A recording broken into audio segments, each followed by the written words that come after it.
it's me, Video President 102. I am so sorry I haven't been posting on my regular schedule. I have not had access to a computer since my computer broke and I lost my phone. Apparently my sister stole it, so I have my phone back. So you're not going to get as good as quality videos, but you're going to get videos nonetheless, and I think that's important. Tomorrow I am going to MIGA, which is that thing I did a month ago saying I'm not going to be posting this weekend because I'm at a music retreat. We have the music retreat once a month, and it's tomorrow. So I want to do a vlog up at Mayfair Core, because that core is so fun, and I'm pretty sure we're going to have free time at some point in the day. Don't know when, but we're going to have some free time. I'm going to bring my ukulele, and I'm going to be jamming with Grace, and Grace's boyfriend, and Kayla. Like, we're all going to be up there jamming. And I also wrote an original song, which I kind of want to post on YouTube soon. So I'll be doing that. And the moment you all been waiting for like 3 weeks since my computer broke down, Chapter 8 through however far I'm getting of Tomarrow by Bekka911. Now, there's going to be a further ado. I am in the production of The Little Mermaid, as I maybe said in some of my videos, and the production is in like a week. Like literally, the first performance is next Friday. So within next Friday and Halloween, you're probably not going to see me post much, because guess what? I'm performing, and I'm probably either going to be tired out of my mind or on stage. There is going to be no in between. So I'll try to like vlog backstage, like backstage bloopers, like vlogging stuff, because I always wanted to do it, and now I'm in production, I could do that. Anyway, now without further ado, here comes the story. The three of them sat in a horrified silence for a good long while.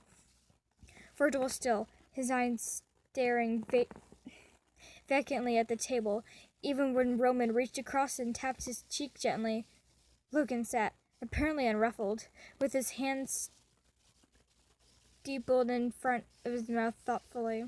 He hadn't taken offense from Patton's rather aggressive outburst, and so he needed less time to comprehend the situation and then began to analyze. "There is something very wrong," he said eventually, and Prince shot him a half-hearted glare. "Really?" Logan sighed and adjusted his glasses. Roman continued to try and get Virgil out of whatever state Patton's word put him in. It was useless, because Virgil was very far away from them right now, lost somewhere Roman couldn't reach him. Logan mentioned for Princey to leave Virgil alone for now. "He needs time to deal," he explained easily when Roman looked confused. "Just let him be for now. He'll come back to us eventually." "What do we do about Patton?" Roman asked, and there was no bravo in his voice. "He's never blown up like that." It took Logan a second to comprehend the idiom. "Yes, I believe it was simply a result of his ongoing repression.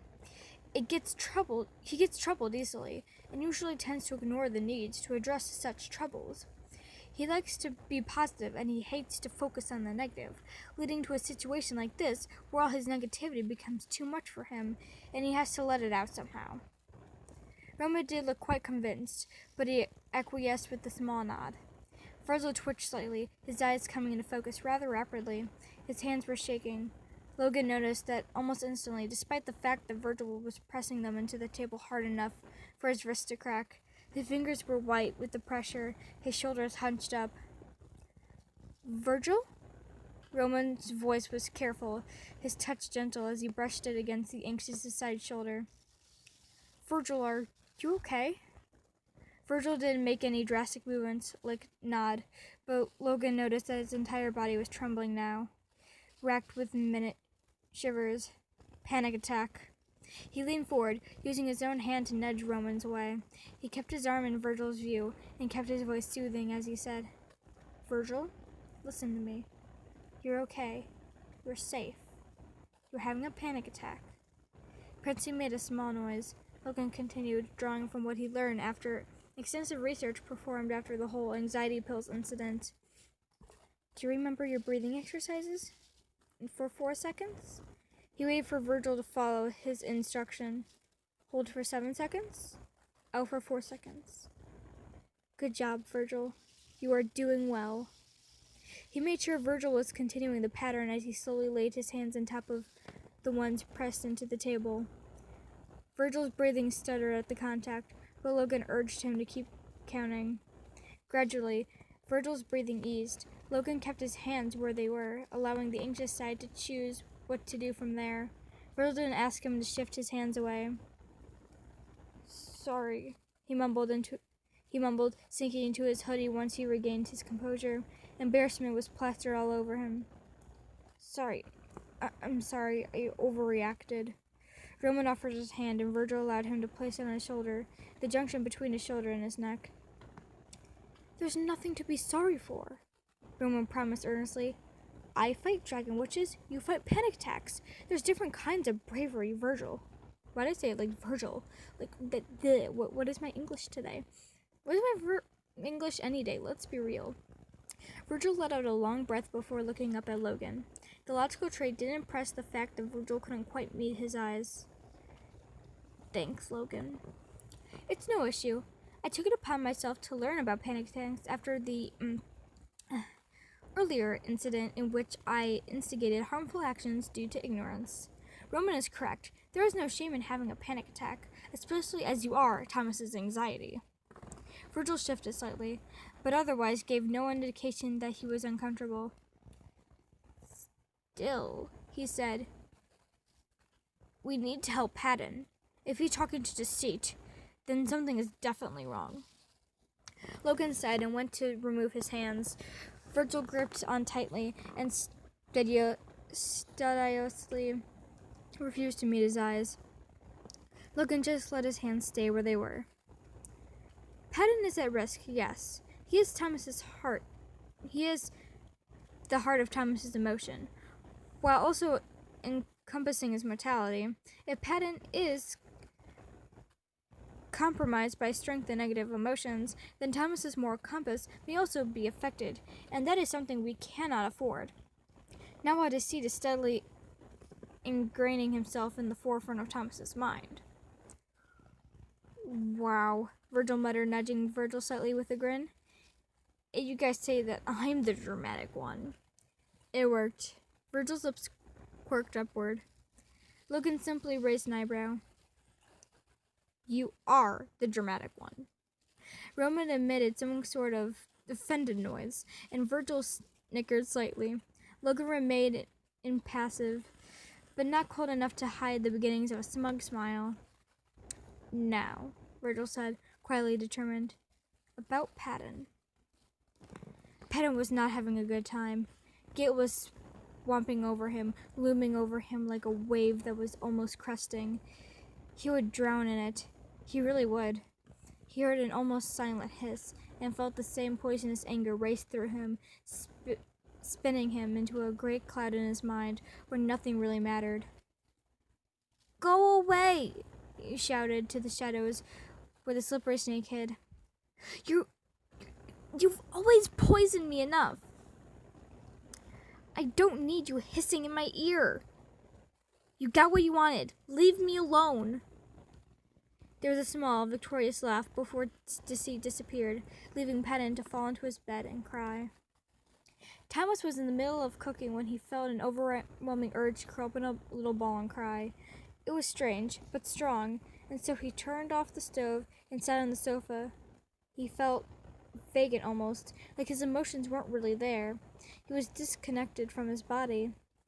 He called Joan, because who else was he going to call besides one of his closest friends? What's up, Sanders? Then Thomas just sat, with the phone pressed to his ear, and cried. Chapter 9. Thomas summoned Patton first. The first thing mortality noticed was the red around his host's eyes. Thomas's face was pale, and so the tear marks were obvious enough. The guilt made Patton's stomach twist. He had done this, with his anger, his stupid emotions, and his relentless crying. Are you okay? Thomas asked very quietly. Patton looked at him, looked at the glossy sheen of his tired brown eyes, looked at the utter lack of energy and positivity. Thomas always strived to remain positive. Patton always strive to remain positive. No, he said eventually, honestly. Thomas let out a breath, and Patton straightened his shoulders. No, I'm not. But I swear you'll be. Patton, I'm not worried about me at the moment. I know that you'll be okay. I know that I'll be okay once you're okay. Okay? Thomas tried for a smile. When Patton just kept looking at him mournfully, he let it fall flat. Look, I don't know what happened. My anxiety... Oh, I'm voicing Thomas. Look, I don't know what happened. My anxiety is all over the place. I can't logic my way out of this, and I'm being swamped with a range of negative feelings. I'm not angry, but I need to know what's happening. Ask Logan then, Thomas, because honestly, I don't know what's going on either. Thomas gave him a searching look, and Patton managed to twitch off the lips. He wasn't really lying. Well, not completely. He knew, theoretically, that denial and deceit and repression had something to do with it, but he didn't understand his sudden aggression. Patton wasn't an aggressive person. He wasn't. Logan, Thomas called, and the relief was visible on his face when the logical side appeared almost instantly. Hey! Logan fixed his glasses slightly, giving Patton a quick once-over just to check he was okay. Thomas, he greeted calmly, I'm going to make an assumption and say that you summoned me here to gain information about the current situation with Patton.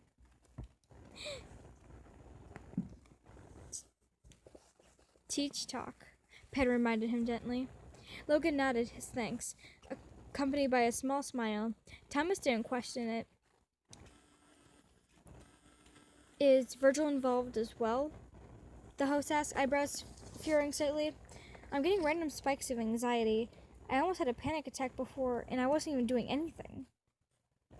Normally I would suggest summoning Virgil, but I believe it would be better for me to explain on his behalf, as he is currently, fragile. Logan didn't look at Patton. Mortality felt like a blow to his face. Starting from the beginning may be the best course of action here. Thomas, do you know much about asides? Do you know about the practicalities of us? Thomas shook his head mutely. Logan continued, as you may have gathered, we can have our own sides as such. With Virgil and Derek, with Roman it was Dallin. It cannot progress further. The line cannot continue. Derek cannot have his own side. Dallin cannot have his own side. The reason for this is simply because we are already a broken up personality. There is less of us to break up again into more sides. Therefore, Derek and Dallin represent one part of our part of your personality, and hence cannot continue to split into more sides. Do you follow? So, because they're a split part of an already split side, they can't manifest their own side. Thomas checked. Logan nodded. Got it.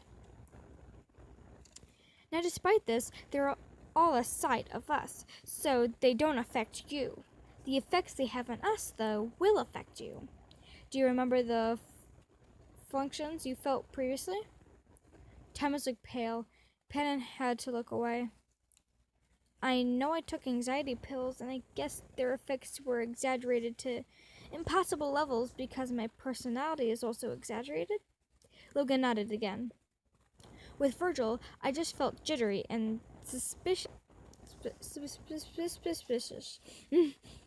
I wouldn't talk to Joan for a while. I couldn't even look at them. My anxiety was all over the place, and I could happily walk across a busy road and not even care, but after I took the pills away and their heightened effects wore off, I was too anxious to even open a packet of biscuits. Virgil's own emotions and responses were fluctuating, hence why you were all over the place, Logan said. But you didn't feel another presence? Thomas shook his head. The same would be for Roman, yes? We also the result of this whole breakdown, but I didn't feel heightened about it. I didn't feel heightened doubt. It's the same for you, Logan, Patton said, and his voice burned in his throat. He'd done this. He was the reason this conversation was happening. When you and Virgil were fighting, I bet Thomas felt effects of your rising stress levels, but wasn't affected by the specifics of what you two were fighting about. Logan gave him a softened look. Yes, Patton. That is correct. For once, the praise didn't fill Patton with warmth. Logan looked back at his host, and Patton's shoulders slumped. Thomas? That is what's happening here. Patton is dealing with his own denial and repressive behaviors, and his unsteady emotions are affecting you.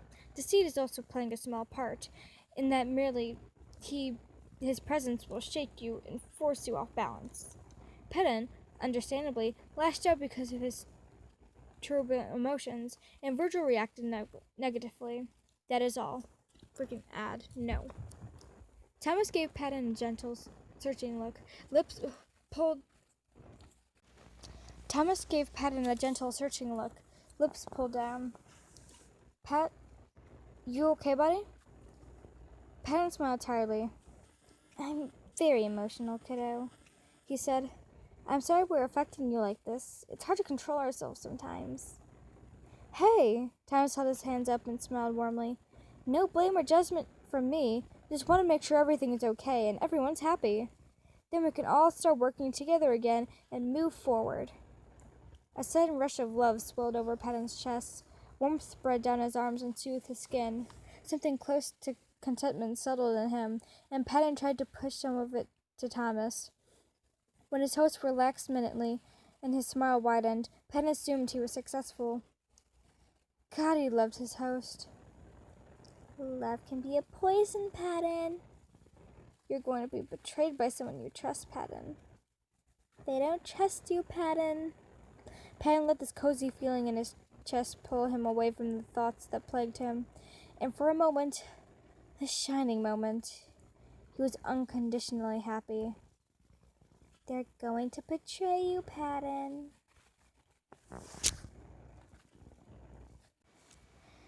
Chapter 10. When Virgil appeared on the stairs, Patton almost burst into tears. Anxiety looked paler than usual. It was easy to tell it wasn't his makeup, and his face was drawn and blank. What's up, Thomas? Thomas looked to Patton, unsure. Patton tried to look encouraging as he nodded, but Thomas winced, so maybe he didn't do a good job of it. I need you guys to sort this out, Thomas said, voice gentle. This constant conflict isn't good for me. I'm sorry, Virgil, Patton burst out, unable to hold it back. God, he hated this. He hated fighting with his boy. I didn't mean to shout at you, and I didn't mean the horrible things I said. I promise. I don't know what's wrong with me. Nothing is wrong with you, Pat, Virgil said quietly. That just made Patton feel worse. I know, he admitted, staring down at his hands tearfully. Stupid emotions. They even feel like a child sometimes. Or maybe I don't. I'm confused. Virgil shuffled slightly inside, flicking his eyes over to Logan briefly and nodding. Patton, he almost said, almost hesitantly. Patton, it's okay. I forgive you. You're hurting, okay? Remember when I was hurting? I said some bad things to you then, and you forgave me. It's just like that. Patton shook his head. You weren't listening to deceit. Thomas gasped. A clenched jaw is all that gave away Virgil's contentment for the snake. Patton, the anxious side said through his gritted teeth. I'm not mad at you for talking to Deceit. I'm furious at Deceit for daring to come near you. He knows that he's not supposed to. Virgil? Logan admonished very, very quietly. Thomas said in a small voice, Deceit? You guys talk to Deceit? How was this all falling apart so quickly? Patton wished it was a bad dream. Wished that he could wake up now and find that everything was okay. He didn't want to be here, listening to the waver in Thomas's voice, or see the shakiness to Virgil's hand, or watch as Logan looked at everyone like he understood. Patton hated it. He hated it. No, kiddo, he said, heavily turning his attention away from Virgil. Look, Thomas, this whole thing is my fault. I'll get it under control. I promise. I'm sorry for being a problem in the first place. Patton, no. Virgil. Patton even attempted to smile as the anxious side frowned at him. I'm sorry I betrayed your trust. Patton sank out. Once being in his room had wiped away Patton's bad feelings, he'd been able to use it as a refuge, as a haven, his happy place. Now his room took his sad, angry feelings and amplified them and bounced them back on him. The negativity swelled like a wave, and Patton was drowning.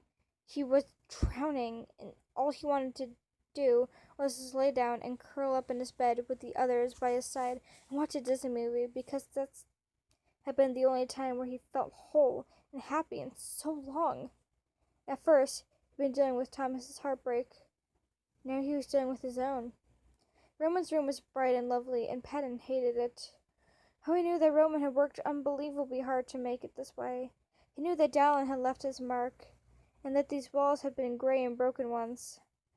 Roman had admitted in a moment of quiet, late at night. Patton had been proud of him then. The pride was swelled by a bitter hate now, and Patton scolded. He was so angry. It felt like a toxin in his veins, and it burned, but Patton found it strangely soothing. The anger was blanketing, and for once he didn't care. With his anger can amplify, provided an excuse. Empathy. Sorry. Patton could finally say those negative things without being called a dark side. It was such a horrible thing to think, but it's true. Patton could let all this negativity out, be angry for a while, and then he'd say he got over his repression and denial, and things would be back to normal, and he wouldn't have ruined his friendships. God, Patton was such a bad person. He laid on Roman's bed, curling up among the pillows. The anger in him was writhing and squirming and snarling, but Patton just let his body be heavy and sank down into the mattress and took in a shuddering breath. He didn't sleep. He couldn't sleep. But when he disappeared back to his own room, some of that living anger died. Roman wrinkled his nose when he walked in his room. It smelled of sour citrus, like oranges, doused in vinegar. Strange. That's as far as I'm going. No, not right now, chapter 11. Not right now. Nope, not right now. So, that was it. I don't want to, fill up my whole phone storage. Thank you so much for, all the support and stuff, even if I've been gone for quite a while. Next video you'll see me, I'll either be doing a vlog of Micah, or I'll be performing to you my original song. It's kind of cringy, but I tried and I failed, so let's go to sleep. Please subscribe. I have 31. Let's make it to 100 by New Year's. And, like always, do your best.